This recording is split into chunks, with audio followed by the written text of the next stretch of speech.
بسم اللہ الرحمن الرحیم۔ کیسر و کسریٰ چیپٹر 1۔ ایک روز دوپہر سے کچھ پہلے عاصم اور عباد یروشلم سے کوئی 5 کوس دور پھر اس سرائے کے پاس پہنچ چکے تھے جہاں انہوں نے چند ہفتے قبل دمشق جاتے ہوئے ایک رات قیام کیا تھا۔ اپنی عمر کے لحاظ سے عاصم ان تندرست اور توانا لوگوں میں سے تھا جو بچوں میں جوان اور جوانوں میں کم سن دکھائی دیتے تھے، تاہم اس کا خوبصورت چہرہ ان طوفانوں سے آشنا معلوم ہوتا تھا جو ایک نوجوان کو قبل از وقت سنجیدہ بنا دیتے ہیں۔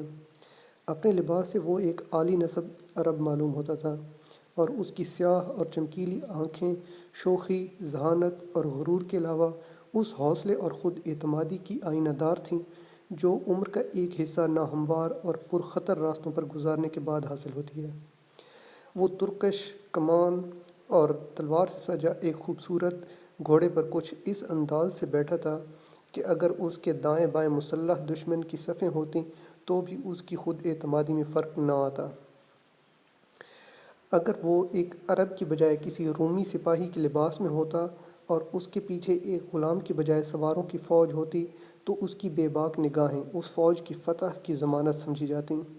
تاہم اگر یہ نوجوان کسی گزرگاہ پر چند اچھلتے کودتے اور ہنستے کھلکھلاتے بے فکر لڑکوں کے ساتھ نمودار ہوتا تو تماشائی اس کی سپاہیانہ انداز کی بجائے اس کی مسکراہٹیں دیکھنا اور اس کے کہکہے سننا زیادہ پسند کرتے۔ عباد، اس کا دراز قامت اور بھاری بھرکم غلام جو عمر میں اس سے 10-12 سال بڑا معلوم ہوتا، ایک اونٹ پر سوار تھا اور دوسرے اونٹ پر جس کی نکیل عباد کے اونٹ کی دم سے بندھی تھی اس پر سامان لدا تھا۔ سرائے کی چاردیواری باہر سے ایک قلعے کی فصیل معلوم ہوتی تھی۔ عباد اور عاصم دروازے کے سامنے اتر پڑے اور اپنے گھوڑے اور اونٹوں سمیت اندر داخل ہوئے۔ سرائے کی 2 منزلہ عمارت زیادہ بڑی نہ تھی لیکن صحن خاصا کشادہ۔ برآمدے کے آگے لکڑی کے ستونوں پر کھجور کے تنوں اور پتوں کی چھت کے نیچے عام مسافروں کے لیے چٹائیاں بچھی تھیں، اور دوسری طرف چند بوسیدہ میزیں اور تختے پڑے تھے۔ باقی صحن میں جگہ جگہ انجیر اور زیتون کے درخت تھے۔ بائیں ہاتھ کی دیوار کے ساتھ ایک طویل چھپر استبل کا کام دیتا تھا جس کے اندر چند گھوڑے اور باہر چند اونٹ بندھے ہوئے تھے، اور قریب ہی چند مسافر درختوں کی چھاؤں میں سستا رہے تھے۔ 4 یہودی ایک میز کے گرد بیٹھے جوا کھیل رہے تھے۔ ان سے تھوڑی دور ایک قوی ہیکل شامی جو اپنی قیمتی قبا اور عمامے سے کسی قبیلے کا رئیس معلوم ہوتا تھا شراب پی رہا تھا، اور ایک حبشی غلام ادب سے سر جھکائے اس کے قریب کھڑا تھا۔ شامی تلوار اور خنجر سے مسلح تھا اور شراب کے اثر سے اس کے چہرے کی خشونت درندگی میں تبدیل ہو رہی تھی۔ تیسری میز پر قبرص کے 2 عیسائی جو یروشلم کی زیارت کے لیے آئے تھے کھانا کھا رہے تھے، اور سرائے کا مالک ایک شگفتہ مزاج مصری جس کا نام فرمس تھا ان سے باتیں کر رہا تھا۔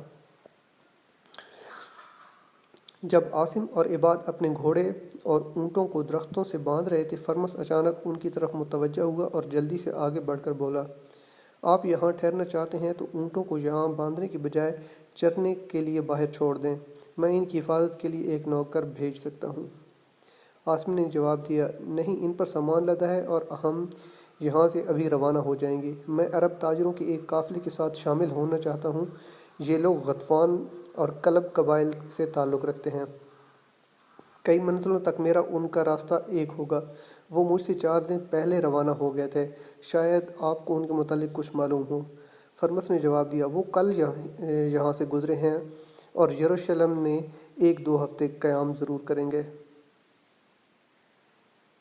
عاصم نے کہا، نہیں، وہ 1 دن سے زیادہ نہیں ٹھہریں گے۔ عرب میں امن کے ایام ختم ہونے کو ہیں، اور میری طرح ان کے لیے بھی کسی تاخیر کے بغیر گھر پہنچنا ضروری ہے۔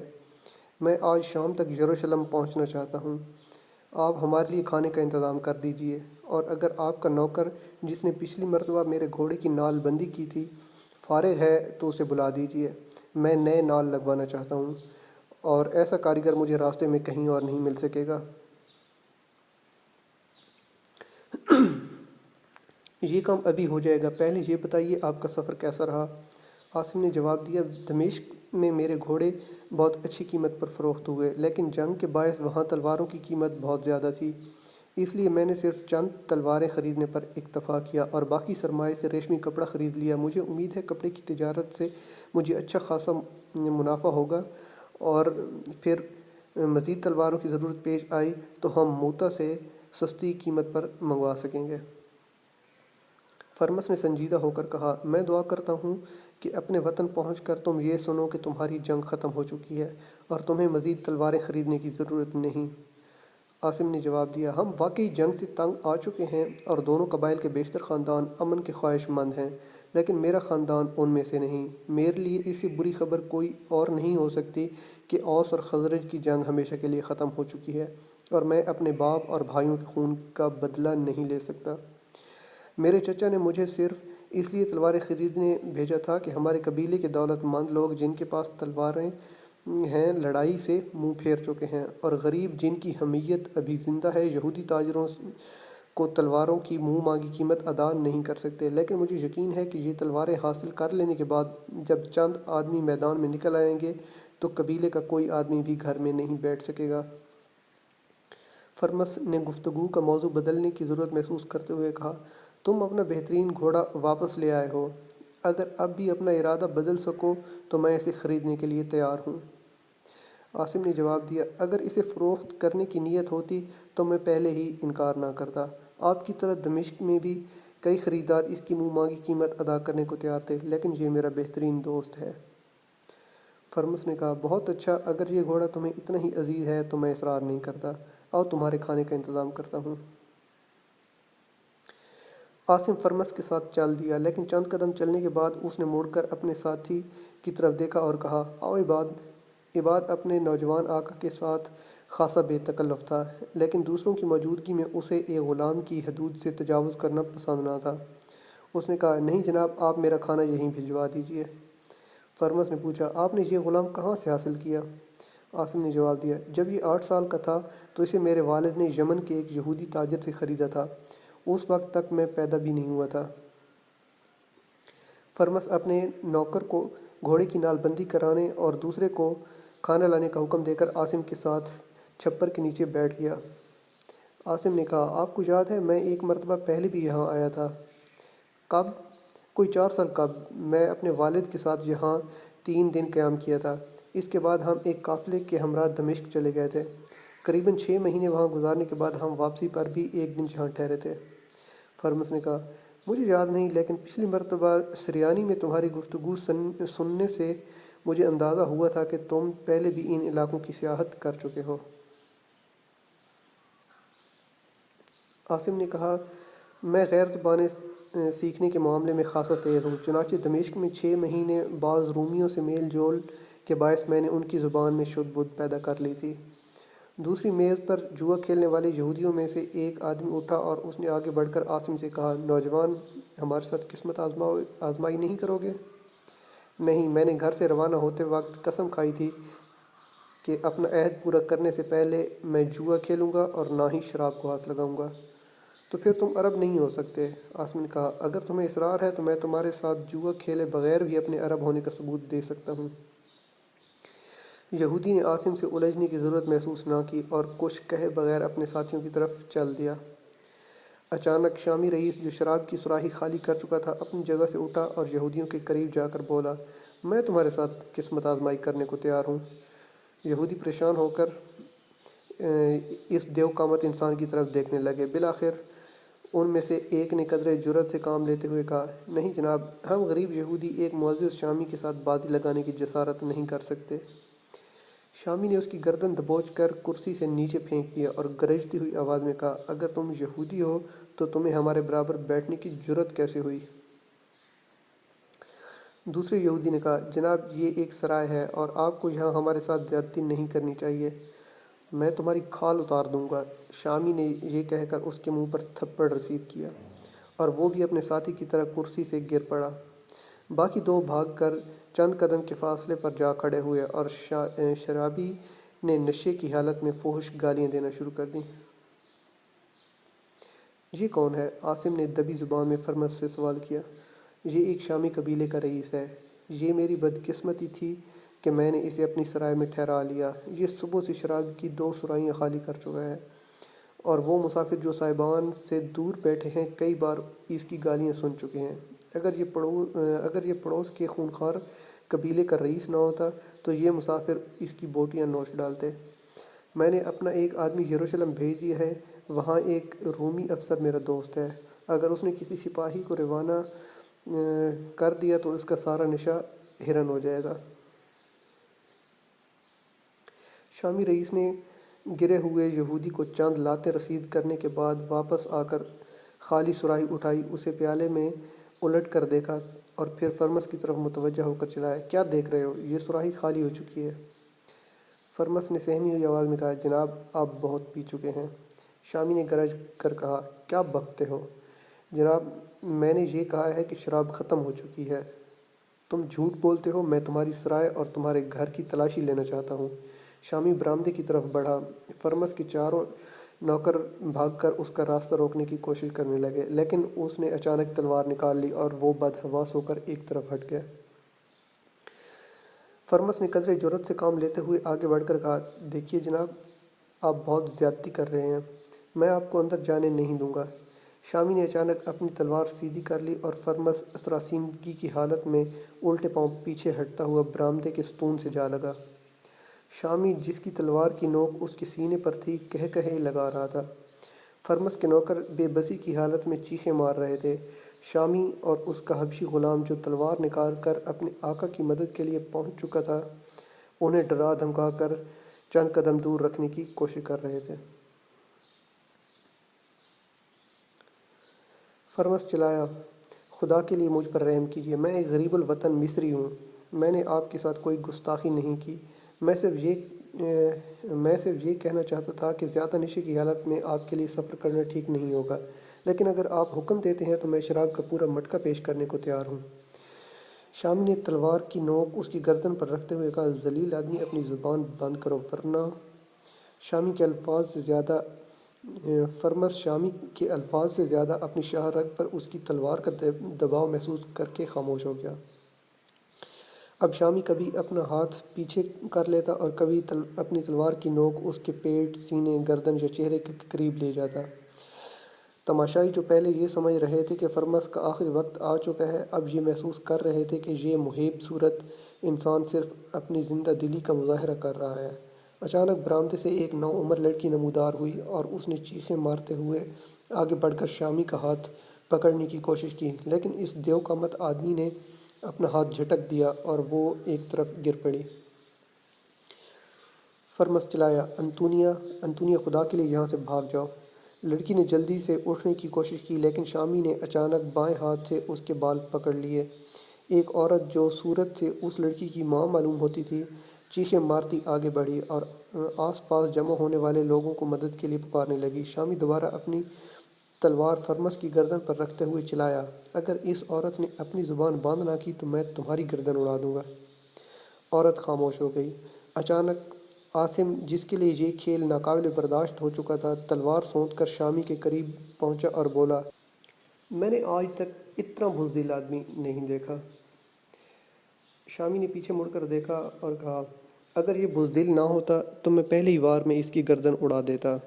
عاصم نے کہا، میں اس کی نہیں تمہاری بات کر رہا ہوں، تم جتنا بزدل آدمی میں نے نہیں دیکھا۔ شامی کو اپنے کانوں پر اعتبار نہ آیا، اس نے کہا، تم مجھے بزدل کہہ رہے ہو؟ یہ جانتے ہو کون ہوں میں؟ ہاں میں جانتا ہوں، تم ایک وحشی ہو جسے ایک نہتے مرد ایک بے بس لڑکی پر ہاتھ اٹھاتے ہوئے شرم تک نہ آئی۔ شامی نے غضبناک ہو کر لڑکی کو ایک طرف دھکیل دیا اور پے در پے عاصم پر کئی وار کیے۔ عاصم اس کے وار تلوار پر روکتا ہوا چند قدم پیچھے ہٹا، لیکن جب اس نے جوابی حملہ کیا تو شامی کا جوش و خروش پریشانی اور اضطراب میں تبدیل ہونے لگا۔ تماشائی جو کچھ دیر پہلے دم بخود کھڑے تھے، اب تحسین کے نعرے لگا رہے تھے۔ شامی کے غلام نے اپنے آقا کو پیچھے ہٹتا دیکھ کر عقب سے عاصم پر وار کرنے کی کوشش کی، لیکن عباد نے بھاگ کر اس کی گردن پر مکہ مارا اور وہ زمین پر گر پڑا۔ عباد نے اس کے ہاتھ سے تلوار چھین لی اور ایک پاؤں اس کی گردن پر رکھتے ہوئے کہا، تمہاری بہتری اسی میں ہے کہ اطمینان سے یہیں لیٹے رہو۔ تھوڑی دیر بعد جب شامی ایک تھکے ہوئے گھوڑے کی طرح ہانپ رہا تھا 6 سوار سرپٹ گھوڑے دوڑاتے ہوئے سرائے میں داخل ہوئے اور کسی توقف کے بغیر گھوڑوں سے کود پڑے۔ فرمس بھاگ کر آگے بڑھا اور اس نے ایک باروب آدمی سے جو رومی فوج کا بڑا عہدیدار معلوم ہوتا تھا مخاطب ہو کر کہا، آپ ذرا دیر سے تشریف لائے۔ مجھے معلوم نہ تھا کہ آپ سے پہلے میری حفاظت کے لیے یہاں ایک فرشتہ پہنچ جائے گا، ورنہ میں آپ کو تکلیف نہ دیتا۔ اگر یہ شریف عرب یہاں نہ پہنچتا تو اس وقت آپ میری لاش دیکھتے۔ رومی افسر جس کی نگاہیں صحن میں داخل ہوتے ہی عاصم اور اس کے حریف پر مرکوز ہو چکی تھیں، کوئی جواب دیے بغیر آگے بڑھا، لیکن لڑائی کا رنگ دیکھ کر اس نے فوری مداخلت کی ضرورت محسوس نہ کی، اور اس کے ہاتھ کا اشارہ پا کر اس کے ساتھی بھی تماشائیوں کے ساتھ کھڑے ہو گئے۔ عاصم نے پے در پے حملوں کے بعد شامی کو ہر طرف سے دھکیل کر اس ستون سے لگا دیا جہاں کچھ دیر پہلے فرمس انتہائی بے بسی اور مایوسی کی حالت میں کسی معجزے کا انتظار کر رہا تھا۔ عاصم نے اس کے جسم کی بجائے صرف اس کے لباس کو اپنا ہدف بنانے پر اکتفا کیا، چنانچہ شامی کی بیش قیمت قبا کئی جگہ سے چاک ہو چکی تھی۔ تھکاوٹ اور شراب کے نشے سے چور ہونے کے باعث ہر آن اس کی ہمت جواب دے رہی تھی۔ عاصم نے اپنی تلوار کی نوک سے اس کا امامہ ایک طرف پھینکتے ہوئے کہا، شراب کا نشہ گیدڑوں کو شیر نہیں بنا سکتا، اگر تم چاہو تو تلوار پھینک کر اپنی جان بچا سکتے ہو۔ عاصم کے یہ الفاظ اس کے حریف کے لیے ایک تازیانہ ثابت ہوئے، اور وہ اپنی رہی سہی قوت بروئے کار لاتے ہوئے ایک زخمی درندے کی طرح اس پر ٹوٹ پڑا۔ لیکن یہ ایک اندھے جوش کا آخری مظاہرہ تھا۔ عاصم کو چند قدم پیچھے ہٹانے کے بعد شامی کی آنکھوں کے سامنے اندھیرا چھا گیا اور وہ چند ثانیے ہوا میں اندھا دھند تلوار چلانے کے بعد اوندھے منہ گر پڑا۔ رومی افسر جلدی سے آگے بڑھا اور اس نے عاصم کا بازو پکڑ کر اسے اپنی طرف متوجہ کرتے ہوئے کہا، نوجوان، تم نے ایک شریف آدمی کی مدد کی ہے اور میں تمہارا شکریہ ادا کرتا ہوں۔ مجھے صرف اس بات کا افسوس ہے کہ میں ذرا دیر سے پہنچا اور یہ تماشا پورا نہیں دیکھ سکا۔ تم نے ایک مست ہاتھی کو پچھاڑا ہے۔ عاصم کو قدرے پریشان دیکھ کر فرمس نے رومی افسر کی ترجمانی کر دی اور اس نے سریانی میں جواب دیا، یہ صرف شراب سے مدہوش تھا اور اسے پچھاڑ کر مجھے کوئی خوشی نہیں ہوئی۔ فرمس نے کہا، تم اسے نہیں جانتے، لیکن میں اس کے متعلق سب کچھ سن چکا ہوں۔ تیغ زنی میں اس علاقے کے تمام قبائل اس کا لوہا مانتے ہیں۔ عاصم نے جواب دیا، تو پھر مجھے اس بات کا افسوس ہونا چاہیے کہ آج یہ ہوش میں نہیں تھا۔ رومی افسر نے سریانی زبان میں کہا، تم بہادر بھی ہو اور شریف بھی، اگر پسند کرو تو ہماری فوج میں تمہیں عزت کی جگہ مل سکتی ہے۔ شکریہ، لیکن میں اپنے گھر جا رہا ہوں اور وہاں میری زیادہ ضرورت ہے۔ تمہارا گھر کہاں ہے؟ میں عرب سے آیا ہوں، میرا گھر یثرب میں ہے۔ رومی نے کہا، میرا نام پتیوس ہے، اگر تم یروشلم سے گزرتے ہوئے میرے پاس قیام کرو تو مجھے خوشی ہوگی۔ شکریہ، لیکن میں وہاں نہیں ٹھہر سکوں گا، میں بلا تاخیر اپنے گھر پہنچنا چاہتا ہوں۔ رومی نے کہا، فرمس میرا دوست ہے اور تم نے اس کی جان بچائی ہے، اب مجھے یہ پوچھنا ہے کہ میں تمہاری کیا خدمت کر سکتا ہوں؟ قبرص کے 2 مسافروں میں سے ایک نے رومی افسر سے مخاطب ہو کر کہا، جناب، اس نے ہم سب کی جان بچائی ہے۔ ہم قبرص سے آئے ہیں اور یہ بات ہمارے وہم و گمان میں بھی نہ تھی کہ رومی حکومت نے اس قسم کے وحشی انسانوں کو اتنی آزادی دے رکھی ہے۔ ہمیں ایسا محسوس ہوتا تھا کہ یہ ایک درندہ ہے جو کہ پنجرے سے باہر نکل آیا ہے۔ ایک یہودی نے فریاد کی، جناب، اس وحشی نے ایک معصوم لڑکی پر ہاتھ اٹھاتے ہوئے بھی شرم محسوس نہ کی۔ مجھے ڈر تھا کہ یہ شراب کے نشے میں ہم سب کو قتل کر ڈالے گا۔ تمام مسافر باری باری شامی کے خلاف اپنے غم اور غصے کا اظہار کر رہے تھے، لیکن عباد، جس نے شامی کے گرتے ہی اس کی تلوار چھین لی تھی، اب لوگوں کو رومی افسر کی طرف متوجہ دیکھ کر تلوار کی نیام اور خنجر قبضہ میں لے چکا تھا۔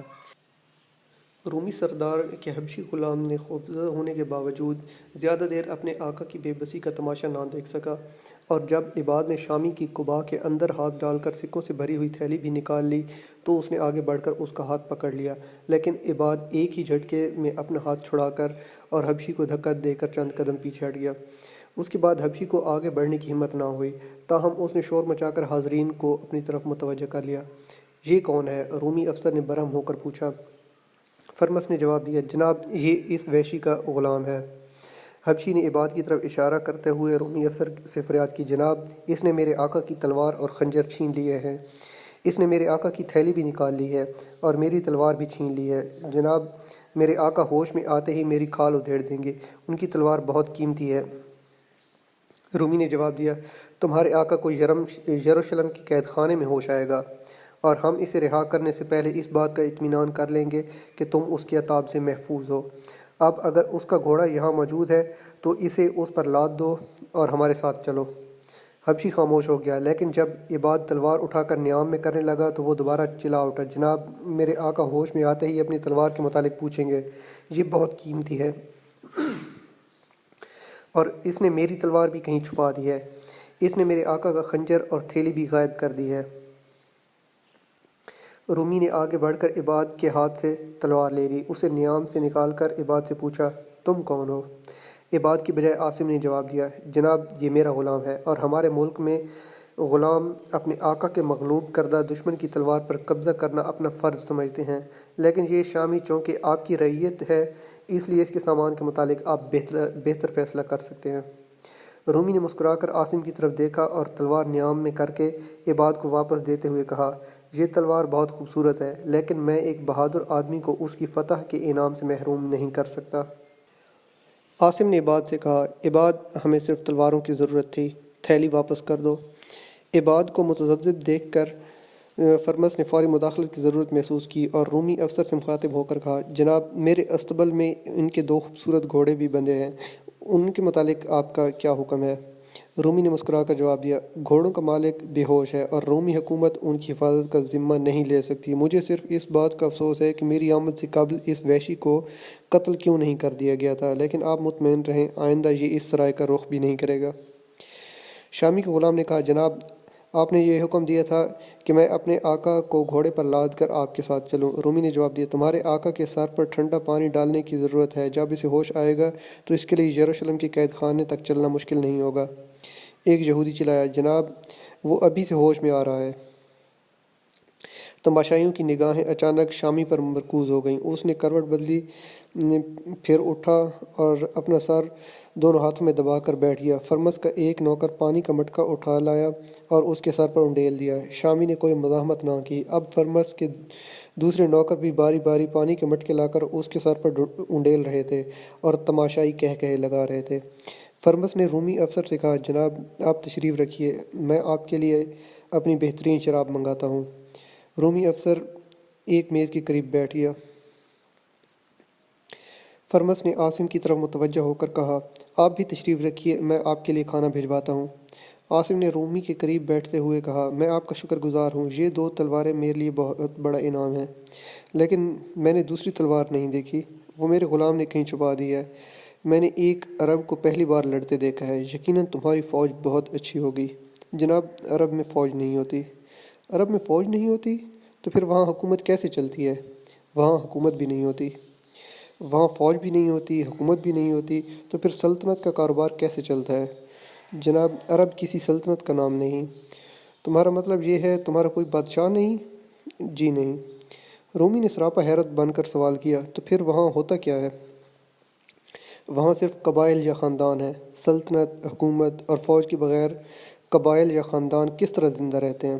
میرا مطلب ہے ان کے درمیان امن کیسے قائم رہتا ہے؟ جناب امن کا لفظ ہمارے کانوں کے لیے اجنبی ہے، قدرت نے ہمیں مرنے اور مارنے کے لیے پیدا کیا ہے۔ عرب سے باہر میں نے ایک سلطنت کو دوسری سلطنت سے لڑتے دیکھا ہے، لیکن عرب میں صرف 2 قبیلوں کے درمیان جنگیں ہوتی ہیں۔ عجب کے بادشاہوں کی جنگیں ایک کی فتح اور دوسرے کی شکست کے بعد ختم ہو سکتی ہیں، لیکن ہماری جنگیں کبھی ختم نہیں ہوتی۔ قبیلوں کی جنگ تو صرف ایک مضبوط حکومت ہی ختم کر سکتی ہے، عاصم نے کہا، لیکن ہم کسی ایسی حکومت کا تصور ہی نہیں کر سکتے جو ہمیں لوٹ مار اور قتل و غارت کی آزادی سے محروم کر دے۔ لیکن تم مجھے ایک قاتل یا لٹیرے نظر نہیں آتے، پتیوس نے کہا۔ عاصم نے جواب دیا، اگر میرے خاندان کے کسی آدمی کا قاتل یہاں ہوتا تو آپ کو میری صورت بہت مختلف نظر آتی۔ ایک عمر رسیدہ یہودی جھجکتا ہوا آگے بڑھا، اس نے ادب سے سلام کرنے کے بعد سوال کیا، جناب محاذ جنگ سے کوئی تازہ خبر آئی ہے؟ پتیوس نے قہر آلود نگاہوں سے یہودی کی طرف دیکھتے ہوئے کہا، تم کیسی خبر سننا چاہتے ہو؟ یہودی نے بدحواس ہو کر جواب دیا، جناب ہم صرف آپ کی فتح کی خوشخبری سننا چاہتے ہیں، اور ہمیں یقین ہے کہ آرمینیا کی سرزمین ایرانی فوج کا قبرستان ثابت ہوگی۔ پتیوس نے کہا، میں تمہارا شکر گزار ہوں، لیکن محاذ جنگ کی تازہ ترین خبر یہ ہے کہ ایرانی لشکر جس علاقے میں داخل ہوتا ہے وہاں کے یہودی اس کے ساتھ ہو جاتے ہیں۔ ہمیں اپنے مستقبل کے لیے کوئی پریشانی نہیں، ہمیں اپنی طاقت پر بھروسہ ہے، لیکن تم لوگوں کو روم اور ایران کی جنگ میں دلچسپی لینے کی بجائے یہ سوچنا چاہیے کہ بیرونی حملہ آوروں سے نمٹنے کے بعد جب ہم اپنے داخلی دشمنوں کی طرف متوجہ ہوں گے تو تمہارا کیا انجام ہوگا۔ جناب، اگر آرمینیا کے یہودی گمراہ ہو چکے ہیں تو وہ اپنے کیے کی سزا بھگتیں گے، لیکن آپ جیسے نیک دل حاکم کو ہماری وفاداری پر شبہ نہیں کرنا چاہیے۔ شام کے تمام یہودیوں کی دعائیں آپ کے ساتھ ہیں۔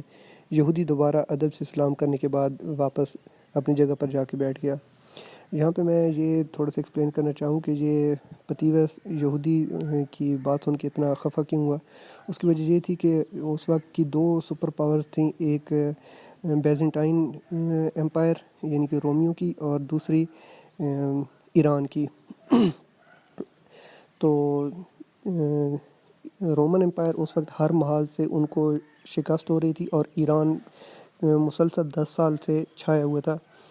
تو سورہ روم میں بھی جو اس کی سورہ روم کی پہلی 4 آیات ہیں وہاں پہ اس کی جو ہے نا پہلے سے پیشن گوئی کر دی گئی تھی کہ جب یہ اس کی جنگ ختم ہوگی تو رومی فتح یاب ہوں گے جو کہ پہلے مغلوب ہو چکے ہیں، لیکن جب اس جنگ کا خاتمہ ہوگا تو رومی جیتیں گے، نہ کہ ایرانی یعنی فارس۔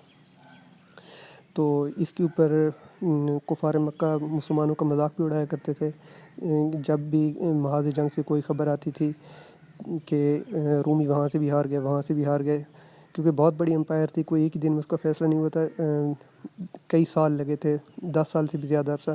تو وہ مسلمانوں کا مذاق اڑاتے تھے کہ تمہاری پیشن گوئی کا کیا ہوا۔ تو اس کے اوپر حضرت ابو بکر کی ایک کافر سے شرط بھی لگ گئی تھی کہ جب اس جنگ کا خاتمہ ہوگا تو اس وقت رومی جیتیں گے۔ یہ اس وقت کی بات ہے جب ابھی شرط پہ جوئے پہ پابندی نہیں لگی تھی، تب اس وجہ سے حضرت ابو بکر صدیق نے جوئے لگا دیا تھا لیکن اس کے بعد اس کے اوپر پابندی لگی تھی۔ تو پتیوس اس وجہ سے خفا ہوا کیونکہ وہ ہر جگہ سے ہار رہے تھے، اور یہودی جو ہیں جو کہ رومن امپائر کے نیچے تھے، بیزنٹائن حکومت کے نیچے تھے، تو وہ بغاوت کر کے ایرانیوں کے ساتھ مل جاتے تھے اور روم کو یعنی بیزنٹائن امپائر کو شکست ہو جاتی تھی ان کی غداری کی وجہ سے۔ تو جب یہ جنگ ختم ہوئی تو رومن ہی فتح یاب ہوئے تھے، اور ڈیڈ سی کے کنارے اس کی جو ہے نا آخری جنگ لڑی گئی تھی جس میں رومن امپائر جیتی تھی۔ تھوڑی دیر بعد عاصم کھانا کھانے میں اور رومی افسر پتیوس شراب پینے میں مشغول تھا، اور فرمس ان کے قریب بیٹھا تھا۔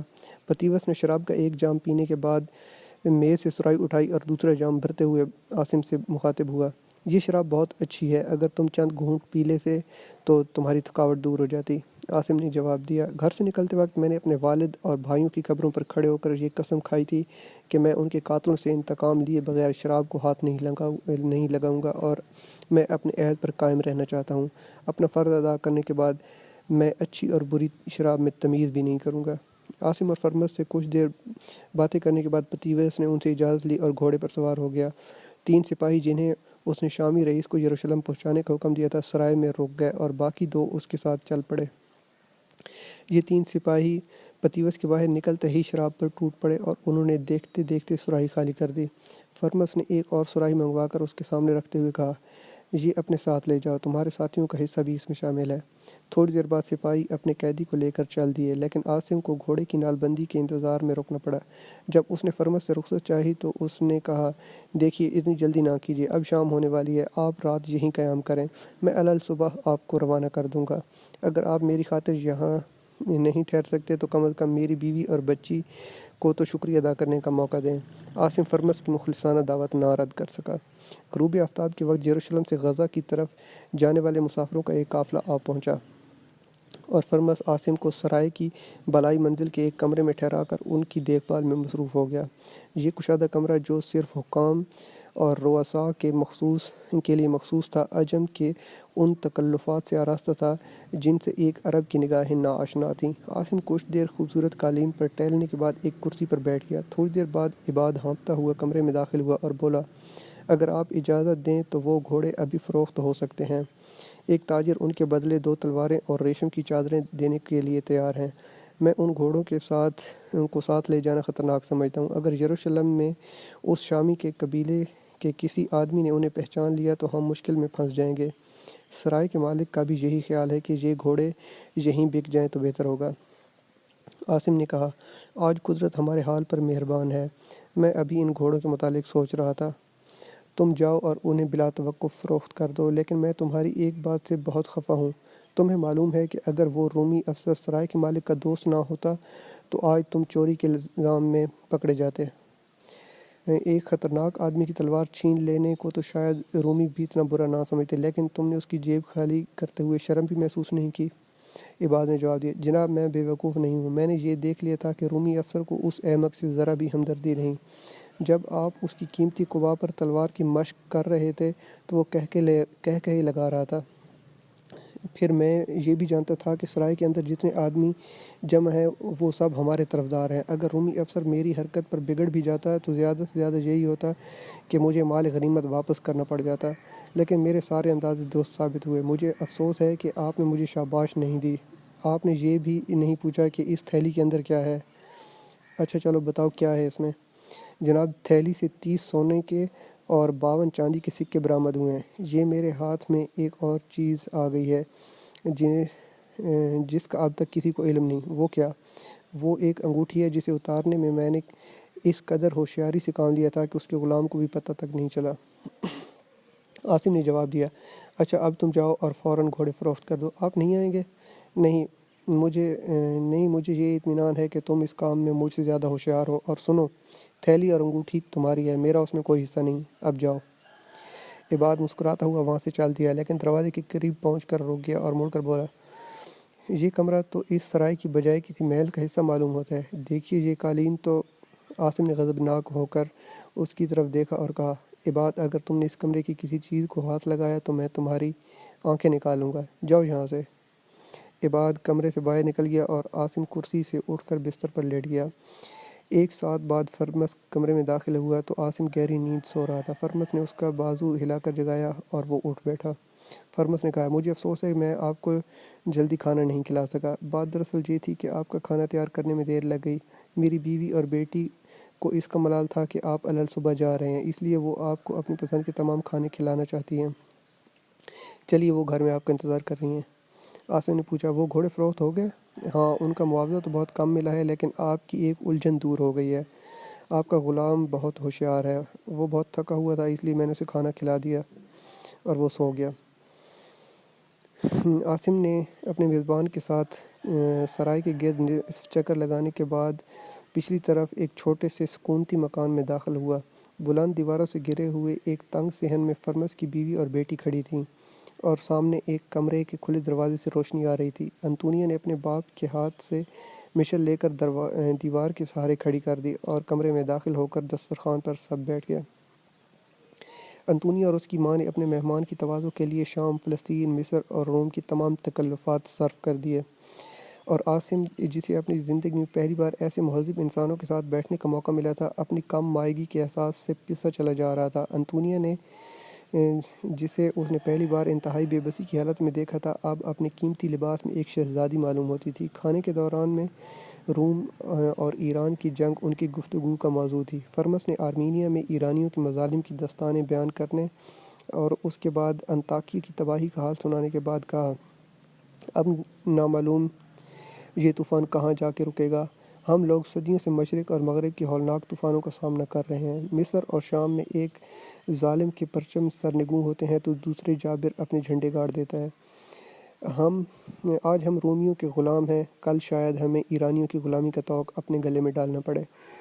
نوجوان، تم خوش نصیب ہو، تم ایک ایسی صحرا میں رہتے ہو جس میں ایرانیوں یا رومیوں کے لیے کوئی کشش نہیں۔ تمہاری تقدیر تمہارے اپنے ہاتھ میں ہے۔ عرب میں زرخیز وادیاں اور پر رونق شہر نہ صحیح، لیکن تمہیں یہ خطرہ تو نہیں کہ مشرق یا مغرب سے کوئی عفریت اٹھے گا اور تمہاری بستیوں اور شہروں کو ہڑپ کر جائے گا؟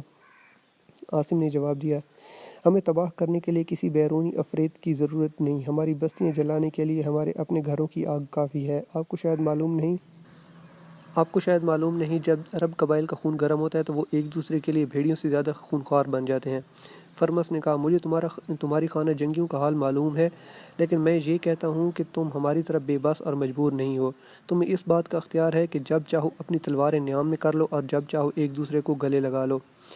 میرا مطلب یہ ہے کہ ہماری طرح تمہارے وطن کو بیرونی اژدہے اپنی قوت آزمائی کا اکھاڑا نہیں بناتے، اور تمہیں یہ خطرہ نہیں کہ وہ تم کو پیس کر رکھ دیں گے۔ نہیں، عاصم نے جواب دیا، ہم آپ سے زیادہ بے بس اور مجبور ہیں۔ ایک عرب اپنی نیام سے تلوار نکال سکتا ہے، لیکن اسے دوبارہ نیام میں کرنا اس کے بس کی بات نہیں ہوتی۔ جس زمین پر ہمارا خون گرتا ہے وہ ہمیشہ کے لیے پیاسی رہتی ہے، اور اس پیاس بجھانے کے لیے مزید خون گرانا ہی ہماری زندگی کا مقصد بن جاتا ہے۔ ہماری سب سے بڑی خواہش یہ ہوتی ہے کہ ہم اپنے بزرگوں کا انتقام لے سکیں، اور ہماری آئندہ نسلوں کی خواہش یہ ہوگی کہ وہ ہمارے قاتلوں سے بدلہ لے سکیں۔ اگر روم اور ایران کے سپاہی اپنے شہنشاہوں کی فتوحات کے لیے جنگ کرتے ہیں تو ہم اپنے قبیلے کی طاقت کا لوح منوانے کے لیے ایک دوسرے کا خون بہاتے ہیں۔ فرمس نے کہا، تمہاری باتوں سے معلوم ہوتا ہے تم اپنے ملک کی صورتحال سے خوش نہیں ہو۔ اگر عرب کے ہر قبیلے میں تم جیسے چند نوجوان پیدا ہو جائیں تو وہاں ایک خوشگوار انقلاب آ سکتا ہے۔ عاصم نے کہا، میں صرف اپنے گھر سے کوسوں دور بیٹھ کر ایسی باتیں کر سکتا ہوں۔ ممکن ہے میرے دل اور دماغ پر یہاں کی آب و ہوا کا اثر ہو، لیکن عرب کی ہوا میں سانس لینے کے بعد اپنے قبیلے کی عزت کے لیے لڑنا، اپنے عزیزوں اور دوستوں کا انتقام لینا میری زندگی کا سب سے اہم مسئلہ بن جائے گا۔ اپنے باپ اور اپنے بھائیوں کی روحوں کی پیاس مجھے ایک لمحہ کے لیے بھی چین سے نہیں بیٹھنے دے گی۔ فرمس نے مغموم لہجے میں کہا، لیکن مجھے اس بات کا یقین نہیں آ سکتا کہ تم جیسا رحم دل آدمی، جس نے ایک بے بس مصری کی خاطر اپنی جان خطرے میں ڈال دی تھی، محض انتقام کے لیے قتل و غارت پر آمادہ ہو جائے گا۔ عاصم نے جواب دیا، میں بلا وجہ اتنی دور تلواریں خریدنے نہیں آیا تھا۔ فرمس کی بیوی نے، جو اب تک خاموشی سے ان کی گفتگو سن رہی تھی، اپنے شوہر سے کہا، آپ ان سے بحث کیوں کرتے ہیں؟ ممکن ہے انہوں نے اپنے دشمن کے ہاتھوں نقصان اٹھایا ہو اور انہیں لڑائی کے سوا تلافی کی کوئی صورت نظر نہ آتی ہو۔ انہوں نے ہم پر احسان کیا ہے، اور آپ کو اس وقت صرف یہ سوچنا چاہیے کہ ہم ان کے احسان کا کیا صلہ دے سکتے ہیں۔ عاصم نے جواب دیا، مجھے آپ کی نیک دعاؤں کے سوا کسی صلے کی ضرورت نہیں۔ فرمس نے کہا، اگر ہم آپ کو سونا چاندی کے سکے پیش کریں تو یہ ہمارے جذبہ تشکر کی توہین ہوگی، لیکن آپ کو تلواروں کی ضرورت ہے، اور میری بیوی آپ کے لیے سرائے میں ٹھہرنے والے مسافروں سے 2 تلواریں خرید چکی ہے۔ مجھے امید ہے آپ ان کا یہ تحفہ خوشی سے قبول فرمائیں گے۔ فرمس کی بیوی نے کہا، انطونیہ نے آپ کے نوکر کو شامی رئیس اور اس کے غلام کی تلواریں چھینتے دیکھا تھا، اور یہ اس وقت سے آپ کو مزید 2 تلواریں پیش کرنے پر مصر تھی۔ عاصم نے کہا، میں آپ کا شکریہ ادا کرتا ہوں۔ ان دنوں واقعی ہمیں تلواروں سے زیادہ کسی اور چیز کی ضرورت نہیں۔ تھوڑی دیر بعد جب وہ کھانے سے فارغ ہو چکے تھے، انطونیہ برابر کے کمرے سے 2 تلواریں لے آئی اور عاصم کو پیش کرتے ہوئے بولی، ایک بہادر شخص کے لیے تلوار سے بہتر کوئی اور تحفہ نہیں ہو سکتا۔ اگر میرا بھائی آج زندہ ہوتا تو میں ایک تلوار اس کی کمر سے باندھتی اور اسے کہتی کہ اس شریف آدمی نے ہماری عزت بچائی ہے، اس لیے آج سے اس کے دوست ہمارے دوست اور اس کے دشمن ہمارے دشمن ہیں۔ تم اگر میرے بھائی ہو تو احسان مندی کا تقاضا یہ ہے کہ ان کے ساتھ جاؤ۔ انطونیہ پہلی بار اس سے ہم کلام ہوئی تھی۔ عاصم کچھ دیر اس طرح کی مرعوبیت کے احساس سے خاموش رہا۔ بالآخر اس نے تلواریں اپنے پاس رکھ لیں اور کہا، اگر آپ کا بھائی زندہ ہوتا تو میں اس سے کہتا کہ مجھ سے زیادہ تمہاری بہن اور تمہارے والدین کو تمہاری ضرورت ہے، اور جو شخص اپنے باپ اور بھائیوں کے خون کا بدلہ نہیں لے سکا، اسے ایک اجنبی کو اپنے مصائب میں حصہ دار بنانے کا کوئی حق نہیں پہنچتا۔ فرمس نے کہا، پچھلے ہفتے مکہ کے جو تاجر یہاں ٹھہرے تھے، انہوں نے مجھے بتایا کہ وہاں ایک نبی نیکی، رواداری اور عدل و انصاف کی تعلیم دیتا ہے۔ یہ لوگ اس کی تعلیم کا مذاق اڑاتے تھے، تاہم انہیں اس بات کا اعتراف ضرور تھا کہ مکہ کا نبی عرب کی شریف ترین خاندان سے تعلق رکھتا ہے، اور جو چند لوگ اس کی صداقت پر ایمان لا چکے ہیں، وہ اہل مکہ کے ہاتھوں بدترین اذیتیں اٹھانے کے باوجود اپنے عقیدے پر قائم ہیں۔ میں نے ان سے پوچھا تھا کہ نبوت کا دعویٰ کرنے سے پہلے اس کی زندگی کیسی تھی، اور وہ کہتے تھے کہ نبوت کا دعویٰ کرنے سے پہلے وہ اپنی راست بازی، حق گوئی اور دیانتداری کے لیے مشہور تھا، اور جن لوگوں کو اس سے سابقہ پڑا تھا وہ اس کے صادق اور امین ہونے کی گواہی دیتے ہیں۔ عاصم نے کہا، میں نے مکہ کے نبی کے متعلق یہ سنا ہے کہ وہ ہماری قبائلی اور خاندانی عصبیتوں کا مخالف ہے اور ہمارے تمام خداؤں کو جھٹلا کر صرف ایک خدا کی تعلیم دیتا ہے۔ بعض لوگ یہ کہتے ہیں کہ وہ ایک جادوگر ہے، نعوذ باللہ۔ لیکن اگر وہ واقعی نبی ہے تو اہل عرب کوئی ایسا دین قبول کرنے کے لیے تیار نہیں ہوں گے جو مساوات کی تعلیم دیتا ہو اور اعلیٰ اور ادنیٰ انسانوں کو ایک ہی صف میں دیکھنا چاہتا ہو۔ میں نے سنا ہے کہ مکہ کی گلیوں میں اس نبی کا مذاق اڑایا جاتا ہے اور اس کے اپنے قبیلے کے لوگ جن کی عصبیت اس کے لیے سہارا بن سکتی تھی اس کے راستے میں کانٹے بچھاتے ہیں۔ اگر چند مفلس اور نادار لوگوں یا دو چار اچھی حیثیت کے آدمیوں پر اس کا جادو چل گیا ہے تو یہ کوئی کامیابی نہیں۔ میں نے کبھی اس نبی کے متعلق سنجیدگی سے نہیں سوچا، اور آپ کو بھی سنی سنائی باتوں سے متاثر نہیں ہونا چاہیے۔ عرب کی پیاسی ریت تو بڑے بڑے دریاؤں کو جذب کر لیتی ہے، پھر وہاں ایک ایسا نبی کیسے کامیاب ہو سکتا ہے جس کی تعلیم کا نقطۂ آغاز ہی ان عصبیتوں کے خلاف اعلان جنگ ہو جو ہمارے لیے اپنے بے شمار خداؤں سے بھی زیادہ مقدس ہیں۔ فرمس نے کہا، اس دنیا پر آج جو تاریکیاں مسلط ہیں وہ اس سے پہلے کبھی نہ تھیں۔ انسانی ضمیر کسی نجات دہندہ کو پکار رہا ہے۔ خدا اپنے بندوں کو ہمیشہ کے لیے اس حال میں نہیں چھوڑ سکتا۔ وہ جس کی آمد کے متعلق ہمارے بزرگان دین بارہا بشارت دے چکے ہیں ضرور آئے گا۔ وہ دعائیں جو آج سسکتے ہوئے بے بس انسانوں کے دل سے نکل رہی ہیں یقیناً مستجاب ہوں گی۔ وہ ضرور آئے گا اور زمین و آسمان کے مالک کی ساری رحمتیں اس کے ہم رکاب ہوں گی۔ اس کے جمال سے مایوس نگاہوں اور امیدوں کے چراغ روشن ہوں گے، اور اس کے جلال سے کیسر و کسریٰ کے ایوان لرز اٹھیں گے۔ ناداروں اور مظلوموں کو اس کی حمیت میں پناہ ملے گی۔ مجروح اور ستم رسیدہ انسانوں کے سر پر اس کا ہاتھ خدا کا ہاتھ ہوگا۔ لیکن کاش ہمیں یہ معلوم ہوتا کہ وہ کب اور کس جگہ مبعوث ہوگا۔ فرمس کی گفتگو کے دوران عاصم کو ایسا محسوس ہو رہا تھا کہ اس کی نگاہیں انسانی ادراک کی سرحدوں سے آگے کی خلا کی وسعتوں میں پرواز کر رہی ہوں۔ اس نے کچھ دیر سوچنے کے بعد پوچھا، آپ کیسر اور کسریٰ دونوں کے مخالف ہیں؟ فرمس مسکرایا، یہ باتیں ابھی آپ کی سمجھ میں نہیں آئیں گی، اور عاصم کو یہ مسکراہٹ اس آدمی کی مسکراہٹ سے یکسر مختلف نظر آئی جسے وہ صرف ایک سرائے کے مالک کی حیثیت سے جانتا تھا۔ صبح جب عاصم اپنے نیک دل میزبان سے الوداعی مصافحہ کر رہا تھا، فرمس نے کہا، میں آپ سے دو باتیں کہنا چاہتا ہوں۔ ایک یہ کہ اگر آپ کبھی دوبارہ یہاں آئیں تو میرے گھر کا دروازہ آپ کے لیے کھلا ہوگا۔ دوسری یہ کہ اگر آپ گرے ہوئے دشمن کی شاہ رگ پر تلوار رکھنے کے بعد اپنا ہاتھ روک لیں تو یہ آپ کو زیادہ تسکین دے گا۔